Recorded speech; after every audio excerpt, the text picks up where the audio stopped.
I think it's interesting that 2D games are kind of on par with 3D games in terms of popularity because they almost just straight up went extinct at some point. Well, maybe not extinct, but throughout the 2000s and 2010s, there was a huge decrease in the more traditional 2D style games. And I'm not talking about the stupid 2D concept on a 3D plane. No, I mean hand-drawn, flat-colored 2D animated games. You know, like Dr. Mario 64. When 3D games were starting to rise in popularity in the late 90s, many developers started slowly shifting away from that 2D style because people preferred the newer thing more. Yeah, they were still alive, but most 2D titles found home on handheld consoles, which meant, yeah, only available for the people not conscious enough to remember them in a few years. Like, do you even remember these games exist? This also didn't really help with games where 2D was their whole flow. I mean, sure, some companies experimented with a style known as 2.5D, but there were some attempts at turning 2D series fully 3D.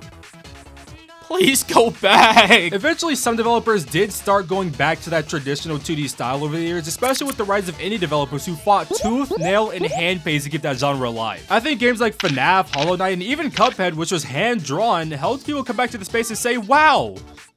I don't think this sucks monkey balls. Even with Xbox Live bringing back some arcade classics for cheap and affordable prices and introducing people who haven't tried it before to the world of 2D gaming, it helped create an audience for both 2D and 3D games. I mean, they both have a lot to offer despite having two entirely different styles and at most times gameplay experiences. I think the fact that there was a point where one style of games was considered less important than another style priority-wise is a pretty cool topic to bring up since I think they're both cool. And dear God, let's never have another 3D Mega Man.